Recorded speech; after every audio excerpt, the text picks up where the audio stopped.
The rain outside fell in a steady, unbroken sheet, pattering against the tall front windows of Benson's Café. The air inside was thick with the scent of freshly ground coffee beans, the low hiss of the milk steamer, and the quiet clinking of ceramic mugs on saucers. The early morning crowd, mostly office workers in pressed shirts and students with laptops, had taken refuge here, each absorbed in their own small corner of the world. At the far end of the cafe, in a shadowed corner booth, sat a man who didn't fit the usual picture of a Benson's customer. His coat was faded and threadbare, its fraying cuffs soaked dark from the wet walk-in. His jeans were worn almost to the threads at the knees, and his boots had long lost their shine, scuffed, cracked, and weathered by years of use.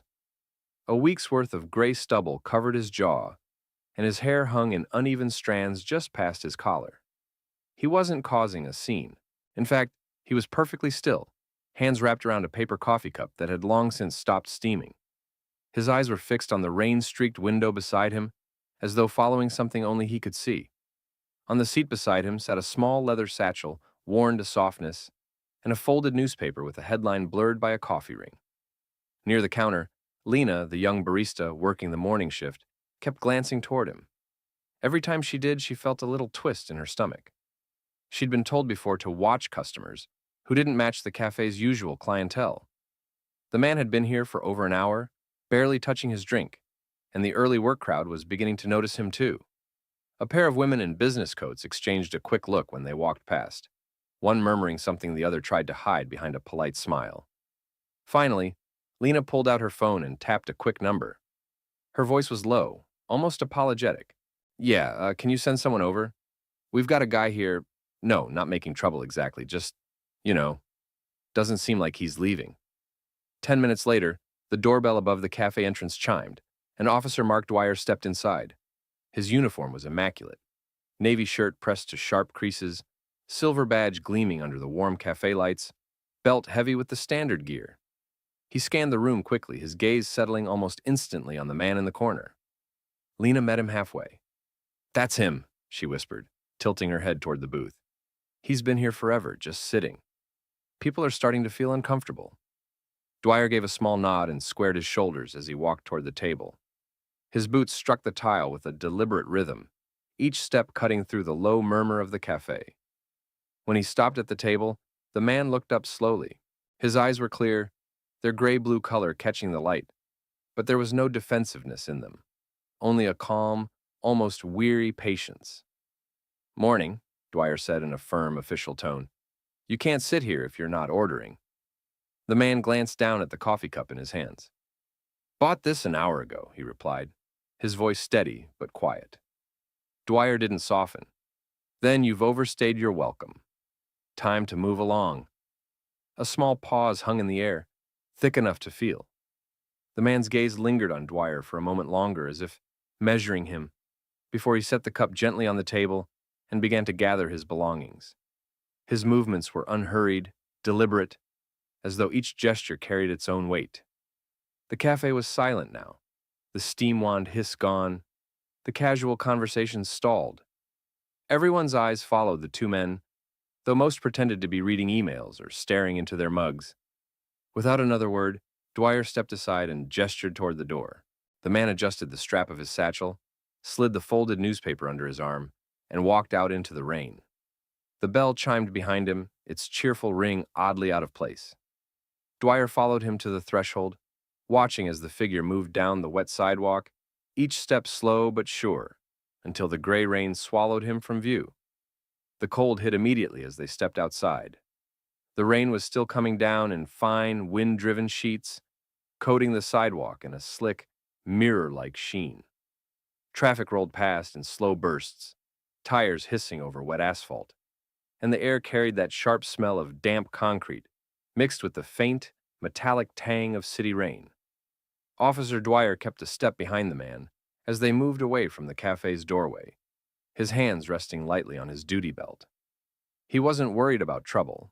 The man's movements were too deliberate, too steady for that. But he stayed close enough to make it clear the escort was intentional. The man stopped just past the cafe's green awning, the rain soaking into his coat in dark blotches. For a moment, he simply stood there, looking up and down the street as though taking inventory of the city itself. The storefronts, the faded brickwork, the flickering neon open signs that battled against the gray morning light. "This how you treat all your residents?" the man asked, his voice calm, even polite. There was no heat in the question, no sharp edge, just a quiet weight, as if he was more curious than offended.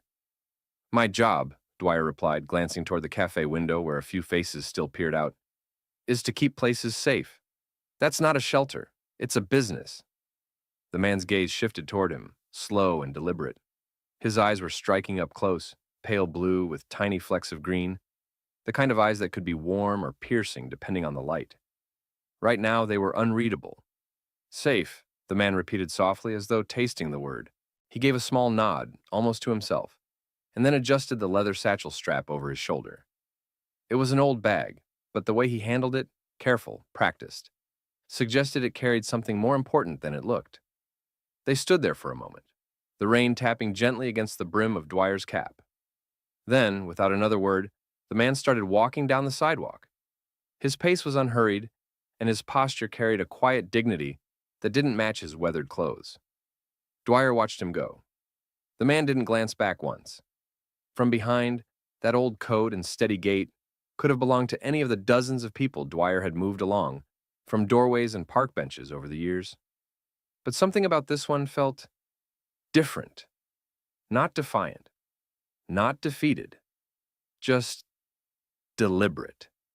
The figure turned the corner at the end of the block, disappearing from sight. The rain kept falling, the street kept moving, and yet Dwyer found himself standing there a few seconds longer than necessary, as though part of him wanted to follow, just to see where the man was going.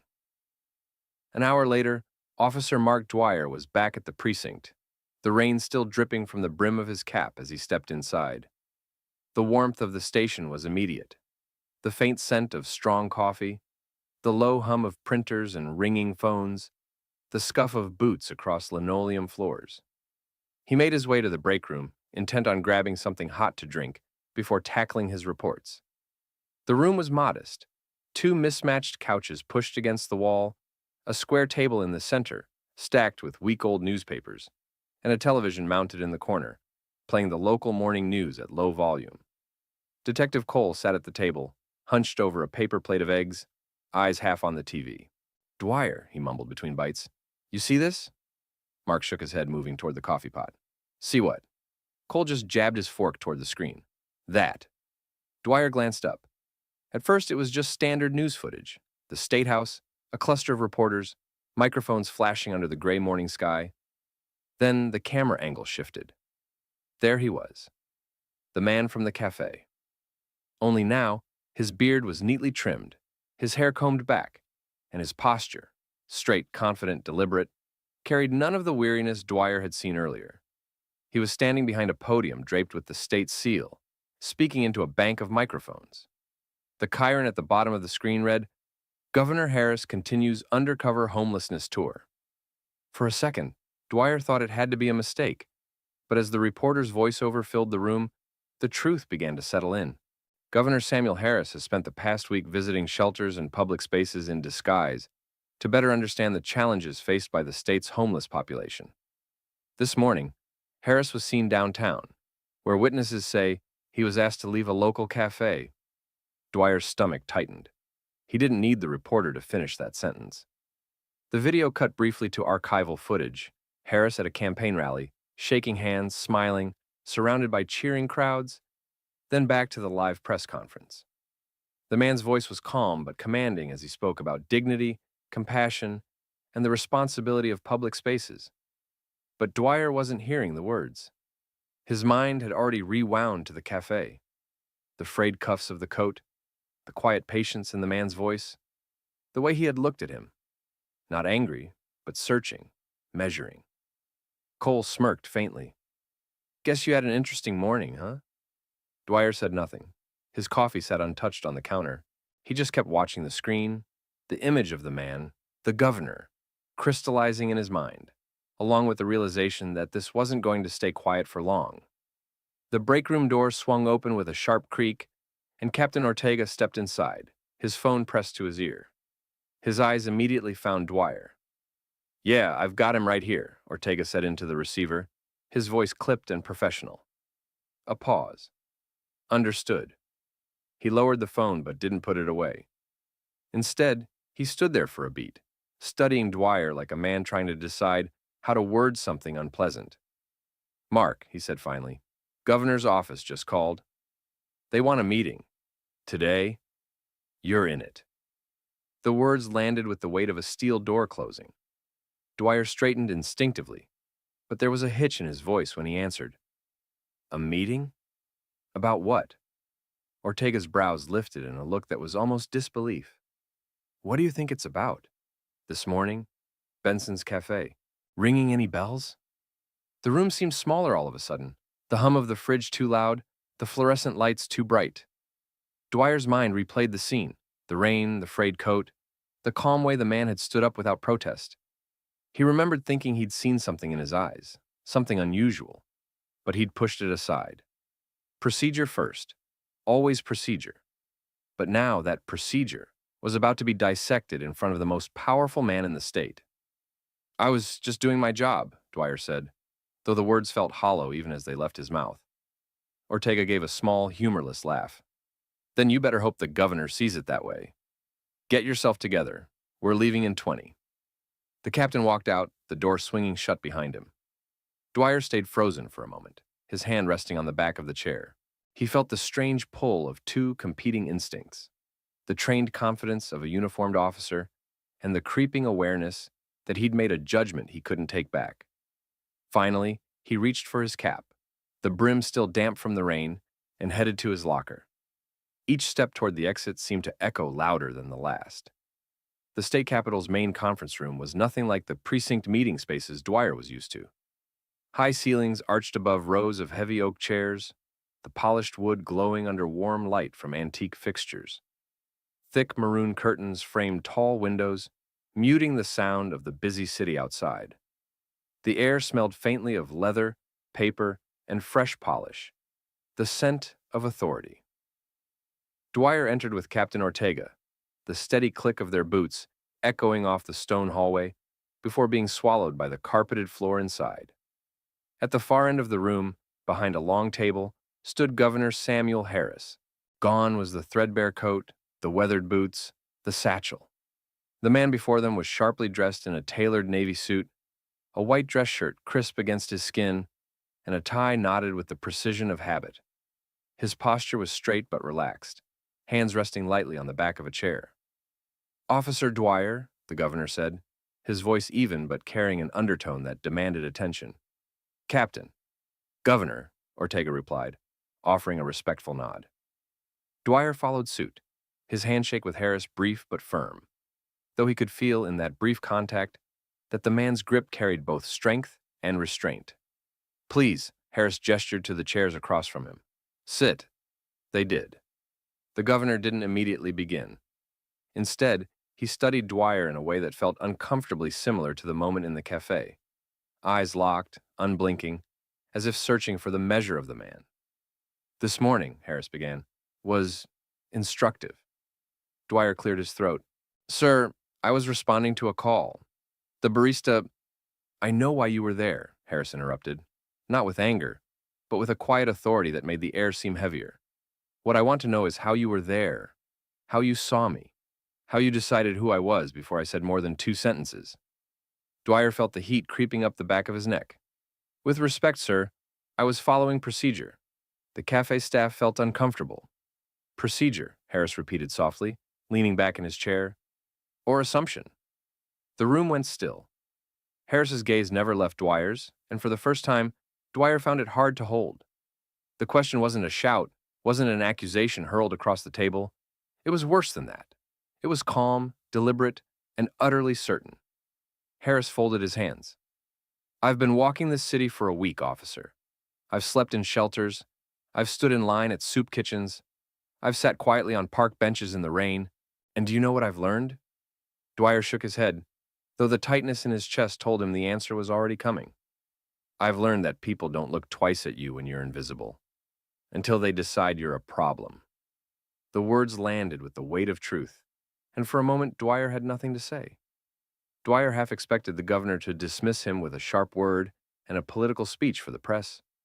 Instead, Harris stood, smoothing his tie, and said something that caught him completely off guard. "Come with me." The tone wasn't a suggestion. Captain Ortega gave Dwyer a subtle nod, a silent "you'd better do what he says," and in minutes, Dwyer found himself in the back of a black SUV, rain streaking the tinted windows as they pulled away from the Capitol. The governor sat beside him, reviewing notes on a tablet, his attention fixed, his manner calm but unreadable. No one spoke. Their first stop was a city-run shelter in the East District, a low brick building tucked between two aging warehouses. The moment they stepped inside, a wave of warmth hit them, not just from the heaters, but from the mingled smell of hot soup, worn wool coats, and damp clothes drying on racks. Harris moved easily among the residents, shaking hands, leaning in to listen, asking about more than just statistics. "What's your biggest challenge right now? If you could change one thing in this building, what would it be?" He spoke to each person as though their time was valuable, because to him, it was. Dwyer hung back at first, watching. The conversations weren't about optics or speeches. They were about a broken heater in one wing, about a missing caseworker, about the fear of losing a place to sleep if you missed curfew by 10 minutes. From there, they visited a makeshift camp under an overpass, tarps strung against the rain, the air carrying the smell of wet cardboard and wood smoke. Harris crouched to talk to a woman wrapping her child in a blanket, his suit jacket soaking at the hem, not once glancing at the mud splashing his polished shoes. Dwyer shifted uncomfortably, not because of the cold, but because he was starting to feel the slow grind of understanding. This wasn't a photo op. There were no reporters trailing them. The governor had done this long before the cameras and would do it long after. By the third stop, a cramped basement food pantry, Dwyer's stiff posture had loosened. He even found himself speaking quietly to an older man waiting for a meal, asking where he slept and how he kept warm at night. The answer wasn't one he'd forget soon. As they returned to the SUV, Harris finally turned to him. "It's easy to enforce rules," he said, his voice even but carrying weight. "Harder to see people first." The ride back to the Capitol was silent, but it wasn't the heavy silence from before. It was the kind that settles in when something has shifted and you're not ready to name it yet. 3 days later, the rain was back, heavier this time, turning the gutters into rushing streams. The gray morning light seeped through low clouds, painting the streets in muted tones. Officer Mark Dwyer was off duty, his uniform replaced by a simple dark jacket and jeans. No badge on his chest, no radio on his shoulder. Just a man walking. He stopped in front of Benson's Café. Inside, the scene was familiar. The same warm glow of the hanging lights, the hiss of the espresso machine, the faint scent of cinnamon and coffee grounds. He pushed the door open, the bell chiming in its usual cheerful tone. The barista behind the counter looked up, her eyes flickering with recognition. For a moment, Dwyer thought she might tense, but she only offered a polite smile. "Morning. Usual?" "Just a black coffee," he said. He took a seat by the window, the same corner booth where the governor had sat. The rain on the glass blurred the outlines of passing umbrellas and traffic lights. 5 minutes later, the door chimed again. A man stepped in, shaking the rain from his hood. His coat was worn, his jeans frayed, and his shoes soaked through. He looked around uncertain, then moved toward an empty table. Dwyer watched the barista glance at him, the same glance she'd given the governor days before. He knew that look now, could read the silent question behind it. Before she could reach for the phone or whisper to a coworker, Dwyer stood and crossed the room. "Hey," he said to the man, his tone steady but warm. "Coffee's on me today." The man blinked in surprise. "Oh, thanks. It's fine," Dwyer said, nodding toward the counter. "Get whatever you like. Sit as long as you need." The man's small smile was genuine, and he took a seat without hesitation.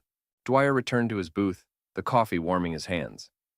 Outside, the rain kept falling, but inside, the air felt different, lighter somehow. He thought about the governor's words.